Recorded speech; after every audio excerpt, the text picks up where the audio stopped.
마태복음 13장 24절에서 30절, 36절에서 43절, 가라지 비유.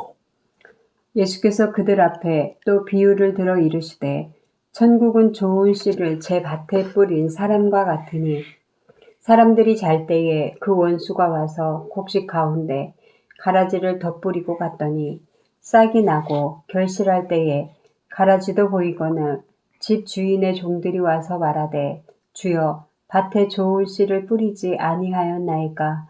그런데 가라지가 어디서 생겼나이까. 주인이 이르되 원수가 이렇게 하였구나. 종들이 말하되 그러면 우리가 가서 이것을 뽑기를 원하시나이까. 주인이 이르되 가만두라. 가라지를 뽑다가 곡식까지 뽑을까 염려하노라. 둘 다 추수 때까지 함께 자라게 두라. 추수 때에 내가 추수꾼들에게 말하기를 가라지는 먼저 거두어 불사르게 단으로 묶고 곡식은 모아 내 곡간에 넣으라 하리라. 이에 예수께서 무리를 떠나사 집에 들어가시니 제자들이 나와 이르되 밭의 가라지의 비유를 우리에게 설명하여 주소서. 대답하여 이르시되 좋은 씨를 뿌리는 이는 인자요 밭은 세상이요 좋은 씨는 천국의 아들들이요 가라지는 악한 자의 아들들이요 가라지를 뿌리는 원수는 마귀요 추수 때는 세상 끝이요 추수꾼은 천사들이니 그런즉 가라지를 거두어 불에 사르는 것 같이 세상 끝에도 그러하리라. 인자가 그 천사들을 보내리니 그들이 그 나라에서 모든 넘어지게 하는 것과 또 불법을 행하는 자들을 거두어내어 풍물불에 던져 넣으리니 거기서 울며 이를 갈게 되리라. 그때의 의인들은 자기 아버지 나라에서 해와 같이 빛나리라. 귀 있는 자는 들으라. 아멘. 주제 가라지 비유, 그리고 가라지 비유 해석. 24절에서 30절 가라지 비유입니다. 예수님의 두 번째 천국 비유입니다. 천국은 좋은 씨를 제 밭에 뿌린 사람과 같으니 사람들이 잘 때에 그 원수가 와서 곡식 가운데 가라지를 덧뿌리고 갔더니, 덧뿌렸다는 얘기는 이미 뿌렸는데 그 위에 또 뿌렸다는 얘기죠.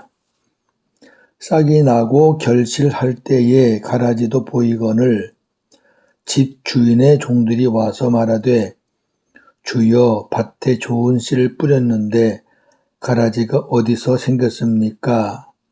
주인이 이르되 원수가 이같이 하였구나. 종들이 말하되 그러면 우리가 가서 가라지를 뽑기를 원하십니까? 주인이 이르되 가만두어라. 가라지를 뽑다가 곡식까지 뽑을까 염려하노라. 둘 다 추수 때까지 함께 자라게 두어라. 추수 때에 내가 추수꾼들에게 가라지는 먼저 거두어 불사르게 단으로 묶고 곡식은 모아 내 곳간에 넣으라고 말하리라. 어제 했던 첫 번째 씨 뿌리는 비유에서는 천국 복음이 사람들에게 뿌려졌는데 마음의 상황에 따라 천국이 되는 사람과 천국이 되지 않는 사람이 있고, 천국이 되었어도 열매를 많이 맺는 사람과 많이 맺지 못하는 사람이 있다는 것을 말씀하셨습니다. 오늘 두 번째 가라지 비유에서는 천국은 가라지와 함께 자란다는 것을 말씀하고 계십니다. 36절에서 43절 가라지 비유 해석입니다. 예수님께서 무리들에게 비유의 말씀을 전하시고 그곳을 떠나 집에 들어가시니 제자들이 예수님께 나와 가라지의 비유를 설명해 달라고 요청하였습니다. 이에 예수님께서 가라지 비유를 설명하셨습니다. 좋은 씨를 뿌리는 이는 인자요 밭은 세상이요 좋은 씨는 천국의 아들들이요 가라지는 악한 자의 아들들이요 가라지를 뿌리는 원수는 마귀요 추수 때는 세상 끝이요 추수꾼은 천사들이니 그런즉 가라지를 거두어 불에 사르는 것 같이 세상 끝에도 그러하리라. 인자가 천사들을 보내리니 그들이 그 나라에서 모든 넘어지게 하는 것과 또 불법을 행하는 자들, 넘어지게 하는 것이 이제 마귀의 아들들이 하는 거예요. 우리 천국의 아들들을 넘어지게 하는 거죠. 해방하는 거죠. 그리고 불법을 자행하죠. 그들을 거두어내어 풀무불에 던져 넣으리니 거기서 울며 이를 갈게 되리라. 그때의 의인들은 자기 아버지 나라에서 해와 같이 빛날 것이다. 귀 있는 자는 들으라고 말씀하셨습니다. 예수님이 설명해 주신 내용을 근거로 비유를 그대로 해석해 보겠습니다. 천국은 천국의 아들들을 자기 세상에 뿌린 인자와 같다. 사람들이 잘 때에 악한 마귀가 와서 천국의 아들들 가운데 악한 자의 아들들을 덧뿌리고 갔더니 싹이 나고 결실할 때에 악한 자의 아들들도 보이거늘 집 주인의 종들이 와서 말하되 주여 세상에 천국의 아들들을 뿌렸는데 악한 자의 아들들이 어디서 생겼습니까? 주인이 이르되 악한 마귀가 이렇게 하였구나. 종들이 말하되 그러면 우리가 가서 악한 자의 아들들을 뽑기를 원하십니까? 주인이 이르되 가만두어라. 악한 자의 아들들을 뽑다가 천국의 아들들까지 뽑을까 염려하노라. 둘 다 세상 끝날 때까지 함께 자라게 두어라.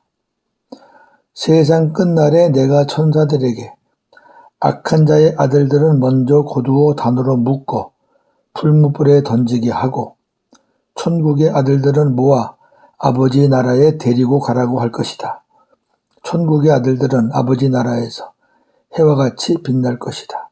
귀 있는 자는 들으라. 그대로 집어넣으니까 쉽죠? 예. 핵심은 요겁니다. 둘 다 세상 끝날 때까지 함께 자라게 두어라. 예. 같이 자라는 겁니다. 예수님께서 가라지 비유를 통해서 주시고자 하는 말씀이 무엇일까요? 6가지 정도 정리해 보았습니다. 첫째, 예수님은 천국의 아들들을 자기 세상에 뿌리셨습니다. 자기 밭에 뿌렸다 그러잖아요. 예수님이 세상의 주인이셔요. 그런데 마귀는 지가 이 세상의 주인인 양 행세를 하고 있죠. 이 세상의 주인은 마귀가 아닙니다. 하나님이시고 예수님이십니다. 두 번째, 마귀가 사람들이 잘 때에 자기의 아들들을 세상에 뿌렸습니다. 사람들이 잘 때 뿌렸기 때문에 사람들은 마귀가 하는 일을 모릅니다. 몰라요. 누가 참이고 누가 거짓인지 모른다는 거예요. 세 번째, 세상에는 천국의 아들들과 마귀의 아들들이 공존하고 있습니다. 마귀의 아들들이 하는 일은 천국의 아들들을 넘어지게 회방하는 것입니다. 네 번째, 마귀는 진리와 비슷한 것을 뿌려놓습니다. 아주 다르면 우리가 분별하죠. 근데 몰라요. 알곡과 가라지는 눈으로 구분이 안 됩니다. 만지기 전에는. 그 속을 보기 전에는 모릅니다. 마찬가지 천국의 아들들과 마귀의 아들들이 섞여 있는데 겉으로 분별하기는 어렵습니다. 어렵다기보다 불가합니다. 왜냐하면 마귀는 광명한 천사같이 가장합니다. 그러니까 마귀의 아들들 또한 양의 옷을 입기도 하고 원래는 일인데 자기를 의의 일꾼으로 가장하기도 합니다. 그들은 진리로 가장한 불법을 자행합니다. 진리인 것 같은데 불법이에요.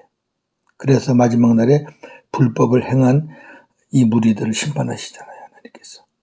자, 마태복음 7장 15절. 거짓 선지자들을 삼가라. 양의 옷을 입고 너희에게 나오나 속에는 노략질하는 일이라. 아멘. 일이에요, 일이. 근데 겉은 양의 옷을 입고 나오니까 모르죠. 우리 주변에 이런 사람들이 많아요. 목회자들도 있을 수 있어요. 그 속을 모릅니다, 우리는. 고린도 후서 11장 14절 15절. 이것은 이상한 일이 아니니라. 사탄도 자기를 광명의 천사로 가장하나니 그러므로 사탄의 일꾼들도 자기를 의의 일꾼으로 가장하는 것이 또한 대단한 일이 아니니라. 그들의 마지막은 그 행위대로 되리라. 아멘. 이상한 일이 아니고 대단한 일이 아니에요. 흔한 일이라 그 말이에요. 우리 주변에 광명의 천사로 가장한 거짓 것들이 많다는 거예요. 특히 일꾼이라고 하는 사람들. 예. 그 행위가 드러나는 거는 그 사람이 어떤 존재인가가 드러나는 거는 마지막 때입니다. 다섯 번째, 어느 누구를 마귀의 아들이라고 함부로 판단해서 제거하려고 하면 안 됩니다. 왜냐하면 자칫 천국의 아들들이 마귀의 아들로, 마귀의 아들들이 천국의 아들로 둔갑하는 큰 실수를 범할 수 있기 때문입니다. 얼마든지 이럴 수 있죠. 네. 악한 놈들이 단합이 돼가지고 선한 사람을 악하게 만드는 세상 아닙니까? 네. 그러니까 제거하려고 하면 남을 판단하잖아요. 판단하는 거는 주님의 마음이 아니거든요. 그거는 마귀가 하는 짓이거든요. 율법에서 일어나는 일들이거든요. 최종 판단은 우리의 몫이 아닙니다. 마지막 날에 주님께서 하실 겁니다. 고린도전서 4장 5절. 그러므로 때가 이르기 전 곧 주께서 오시기까지 아무것도 판단하지 말라. 그가 어둠에 감추인 것들을 드러내고 마음의 뜻을 나타내시리니. 아멘. 예, 주님 오실 때까지 우리는 아무것도 판단해서는 안 됩니다. 주님이 오셔야 감춰졌던 것들이 밝히 드러나게 됩니다. 여섯 번째, 결국 마지막 때가 되면 마귀의 아들들은 풀무불에 들어가서 슬피 울며 이를 갈 것이고 천국의 아들들은 아버지 나라 천국에 들어가서 영생 복락할 것입니다. 할렐루야. 정리합니다.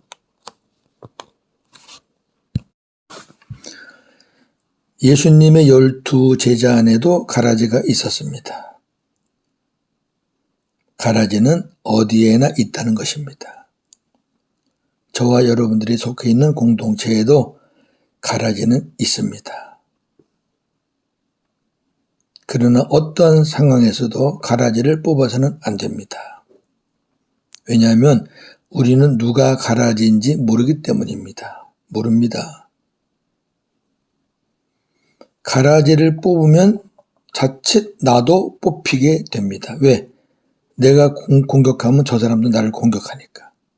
서로 물고 먹어서 죽는 거죠.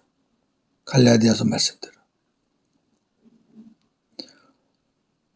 이럴 수도 있습니다. 가라지를 뽑으려는 사람이 가라지일 수 있습니다. 네. 그러니까 가라지들이 알곡을 뽑아낸다는 말이에요. 참 무섭습니다. 결국 공동체는 쑥대밭이 될 것입니다. 주님이 하지 말라는 것은 우리가 안 하는 것이 좋죠. 오늘 말씀의 핵심이 뭐라고요? 천국은 가라지와 함께 자라간다. 이 세상에는 천국의 아들들과 마귀의 아들들이 공존한다. 그것들이 확실하게 드러나는 것은 마지막 때 주님이 오셔서 밝혀주신다. 최종 판단은 주님이 하십니다. 오늘도 천국의 아들답게 우리는 남을 판단하지 말고 주님만 바라보면서 복음으로 승리하는 하루가 되기를 주님의 이름으로 축원합니다. 아멘. 하나님 감사합니다. 오늘 가라지 비유를 배웠습니다. 그렇습니다. 이 세상은 예수님이 주인이신데 마귀가 지가 주인인 양 행세를 하고 있습니다. 예수님이 이 세상에 천국의 아들들을 뿌리셨는데 우리가 모르는 사이에 마귀가 자기 아들들을 덧뿌렸습니다. 우리가 잘 때 했기 때문에 우리는 마귀가 하는 일을 모릅니다. 그래서 이 세상은 천국의 아들들과 마귀의 아들들이 공존하게 되었습니다. 마귀의 아들들은 천국의 아들들을 넘어지게 회방하는 존재들입니다. 비슷하게 행동하고 그래서 분별하기가 참 어렵습니다. 그것들은 진리를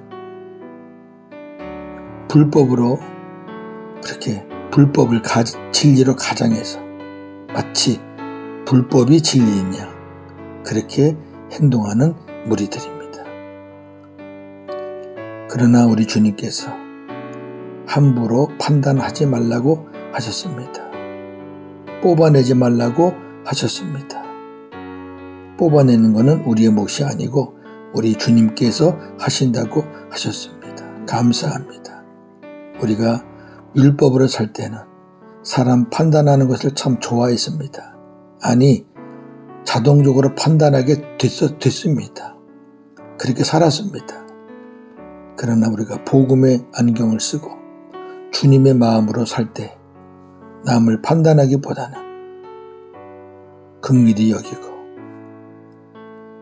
불쌍히 여기고 기도할 수 있고 그리고 그들을 향했던 마음과 시각이 주님을 바라보고 주님만 더 의지하고 주님의 말씀에 순종하는 쪽으로 바뀌었습니다. 오늘 이 아침에도 남을 판단하는 쪽으로 우리의 마음이 가지 말고 우리 주님 바라보면서 복음으로 승리하는 하루가 되게 하여 주옵소서. 예수님의 이름으로 기도합니다. 아멘.